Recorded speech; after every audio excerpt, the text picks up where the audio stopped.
Ironically, when my producers told me that Michael Block was unavailable for interview on Monday, I had two short phrases for them.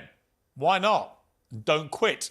So I'm delighted to say Michael Block now joins me live from the Colonial Country Club in Texas. Michael, a great honour to have you on Piers Morgan Uncensored. I want to start by an admission. Until last week, I'd never heard of you. Like probably most people who watched you. And then by the end of the week, the whole of America knew you, the whole world knew you, and you had endeared yourself to tens of millions of people around the world. How do you feel? What's it been like to be Michael Block in the last few days? It's probably, Piers, I mean, you know how it feels, but for us average folks like me, yeah, it's exactly what you would think. Your brain just is numb. It's insane. You can't comprehend what's even going on. It's nuts. I'm literally just floating around at this point, and thank God I've got a whole bunch of people here helping me get through it. And I got a couple more interviews, and then I'm gonna get my clubs back out. I'm gonna practice all afternoon and get ready for tomorrow's tournament. There was, I mean, this is one of the great benefits already. You're being invited to take part in tournaments which you wouldn't otherwise have been playing in. Otherwise, you'd have been back at your local club teaching people how to play this game that you love. You're 46 years old, and you've had this burning dream for so long. To actually realise that dream, to compete against the very best in one of the great major tournaments, and then to drain that ludicrous hole-in-one where you didn't even need the ball to bounce like the rest of us, or go along the ground like the rest of us. It just went straight in the hole with Rory McIlroy haggling you, thousands of spectators going nuts, millions watching at home going nuts. That moment, I mean, is that the dream realised for you, whatever happens next? You know, I mean, I've been playing tournament golf for, my goodness, 40 years. I've never had a hole-in-one in a tournament in my life. And for the ball to go directly into the hole, it was almost like somebody just grabbed it out of the air and threw it into the hole. Under those circumstances, it's unbelievable. And I guess that's why the story is what it is. I mean, I couldn't have asked for a better timing of making a shot in my entire life, and it happened. Under those circumstances, playing with one of my idols, Rory McIlroy, playing in front of the Rochester, New York fans who were absolutely behind me 100%. And I wasn't even thinking about the millions of people behind all the cameras. I was just sitting there wanting to let that crowd go absolutely crazy, and I guess I did exactly what I needed to do on that hole. You showed so much emotion throughout the whole process of this tournament, and yet your wife has said that you never cried when your kids were born, when your two sons, you're a very loving dad and they're both very good young golfers. You never cried when they were born, but you've been weeping away for the last 4 days. How do you explain you find this more emotional? Oh, boy. You could say I love the game of golf unbelievably, but, I mean, obviously I love my kids more. I love a lot of things more than golf, but golf is just this passion, and it's a sport. And the only time I had ever cried ever before I started crying about my own game was watching Rudy and watching the movie Rudy, and when he puts that, you know, all the teammates come in and put their jerseys down so Rudy can play. Yeah. That's the only other time I remember ever having that emotional state and actually coming to tears. And so now I feel like that every time I hear somebody tell me these items. Like, I had no idea that I was in the next PGA championship or how much I won or what other tournaments I got into. And every single time I hear these great things, it just brings me to tears. And it's been amazing, and I am definitely an emotional roller coaster right now.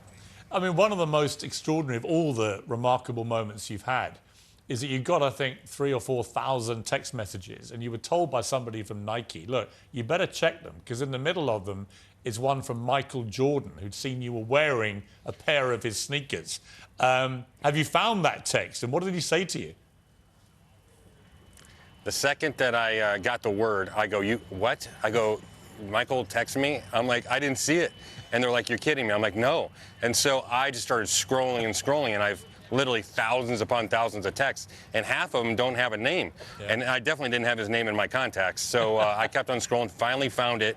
And he basically said something down to the lines that this is why he loves the game of golf so much. And my big request from him is that I want to spend one of those days with him at his course and play 36 holes with him and his friends, and that just will make my life complete.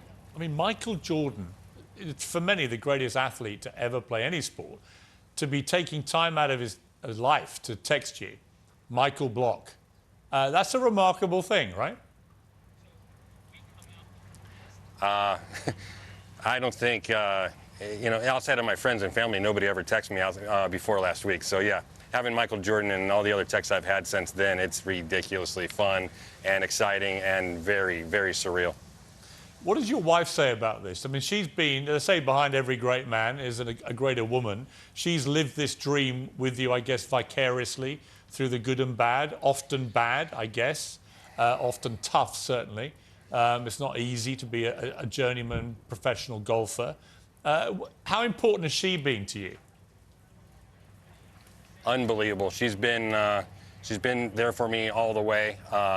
She stood by me, when I was making $8.50 when I started my job. And I always said, trust me, honey, trust me. I'm always going to have you covered. Ever since then, and that's been always my goal, right? To be able to raise my family in a great spot in Southern Orange County in California, which isn't easy. And it's been huge, and she's just a rock for me. And she understands what I've been through, the good and the bad. And she's going to come in hopefully Saturday here to Fort Worth. I just have to make the cut. What did your boys say? Because I know at least one of them often caddies for you, but didn't on this occasion. What did they make of this? Their dad, their hero, suddenly becoming the world's hero. I've never heard my oldest one say so many positive things about me. Usually, I was always the enemy and the guy that he was trying to beat on the golf course. And my youngest one, Ethan, he's a sweetheart. He's always been the same way. But now all of a sudden Dylan's chimed in and he thinks Dad's pretty cool now. So it's pretty awesome. It's pretty awesome as a father that has a 16 and an 18-year-old boys for them to look up to their pops is really awesome. And I haven't seen them since. I have not seen them for 1 second. So I can't wait to be back in California here in the whatever it is by hopefully Sunday night and give them big hugs. Dylan, of course, was caddying for you when you had a low moment. I think in 2018 you were feeling low about your game. And he said, look in your shoes, Dad. And it just said the words, don't quit. How important was that moment to you? He was 13 years old. I just made a triple bogey. I had to finish in the top 20 of that tournament to get into the PGA Championship in 2018 at Belle Reve Country Club in St. Louis. I grew up a mile from Belle Reve Country Club, so it was my #1 priority checklist to make happen. So I'm walking off this hole, just making a horrible mess of it, triple bogey. And I'm walking off. He's 13. He's like this high, right? He's a little guy. And he says, hey, Dad. He goes, Dad, did you look in your shoes? And I'm like, no, buddy. I just got these last week. And he goes, it says don't quit, so you're not going to quit on me. And I got emotional at that point, too. And I'm like, my kid's saying that to me? I mean, come on, let's go. And I refocused, and I got into a playoff. I made a birdie in the playoff, and I got into the PGA Championship in 2018, which was unreal. It was amazing. And it was also amazing that your golf balls have the words, why not? And the story's great, where you're qualifying for the US Open, got a 22-foot putt. Why not? Is what you and your caddy, you said, why not? Why shouldn't I get this in? And you had the same attitude. Actually, I watched the interviews as you progressed in the PGA tournament. You just kept thinking, rather than downplaying the fact you were there, you kept saying, well, why shouldn't I be here? I'm a professional golfer. On my day, I can compete with these guys. But to actually then compete with these guys at their level, to be with Rory McIlroy and play as well as he did on that final day, that for you as a golfer, what a moment. I'll tell you what, everyone should live that way, whether it's going to a business meeting or a sport or going to your softball game or whatever it might be. I mean, if you live with that mantra of why can't it happen to me, it's going to work. It's a positive, One of the biggest things for me is to take the negatives out of the brain and to replace them with positives. So if I'm thinking positively, I can't think about two things at the same time, so I'm going to keep focusing on that. And that's worked out beautifully for me. So I keep that mantra going, and I kept it going last week. I'm going to keep it going this week and hopefully the rest of my life, and I'm trying to teach my boys to do the same thing. And for people watching this who have their own dream, whatever it is, not necessarily golf, just a dream in life, you've realised your dream at 46, when many may have given up hope. What is your message to people living a dream of any age given what you've just achieved? Well, if you're passionate about it and you work as hard as you possibly can, you're going to give yourself the best opportunity to have it happen. Is it guaranteed to have happen? Absolutely not. But at the end of the day, you know, when you're about to leave this planet, you can look back at it and you said, I gave it 100%, because the last thing I'm going to do is leave this planet thinking that I only gave it 60%, or hey, you know, maybe I'm just too tired, I'm going to go home and relax. No, go out, play that extra 9, go out, practice a little harder, go work on that, you know, presentation you're going to give the next day a little harder. Give it that extra 100%, and when it's all said and done, you'll be way happier about it for yourself.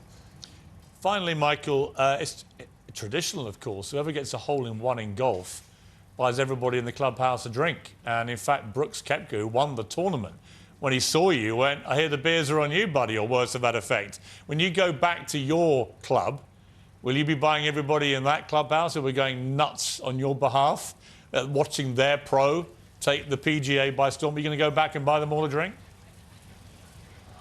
100%. Thanks, Piers, for saying that. You know they're going to take me for sure up on that now. So, yeah, I will. I will. As long as they were in there for that, you know, when they were going nuts, when that hole-in-one, everybody that was in there at that point, without a doubt, drinks are on me when I get back.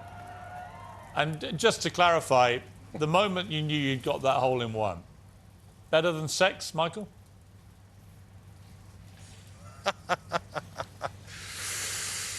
Absolutely not. You thought about that. I'm not even sure that's a genuine answer, but you thought your wife's watching this, didn't you? Be honest. You're horrible. That was great, though. Michael Block. Yeah. I'm gonna get some for that. You are. Eventually, you managed to get the right answer out. What did Rory McIlroy say to you, just finally? Because you were playing with this great guy. He was so moved, I think, by the whole experience. He said you had bigger crowds following you than him. And he hugged you at the end. What did he say to you? Oh, he was instrumental. How sweet he was and how nice he was to me the entire time. Took me under his wing, as did Rosie on Saturday. That was huge. That's probably one of the reasons I was able to shoot a 71 that final round and have that stuff happen. But he just said, keep it going. Just be you. That's what I kept on hearing from a lot of the guys. Just be you. Keep doing what you're doing. And that's what I'm going to do. I'm just trying to be me still. I'm out here in Texas now. I'm going to do the exact same thing I did last week. Does that guarantee that I'm going to have a hole-in-one or finish 15th? Absolutely not. But you guys all know that at the end of the day, that when I leave here and when I leave Texas and go back to California, I gave it everything I had. Michael, you're fantastic. Honestly, I loved the interviews through the progress of that tournament. I love the hole-in-one. I love the magic of it all. I love the hope and inspiration you've given every golfer like me in the world, playing a round off 16 and hoping that one day maybe we could do what you did. You lived a dream for a lot of us, a lot of pros, a lot of everyone actually living a dream out there. Thank you for that. And congratulations, honestly. It's one of the great sports stories of recent years, and I loved every second of it. Hey, Piers, thank you so much, and thanks for having me on. Good to see you.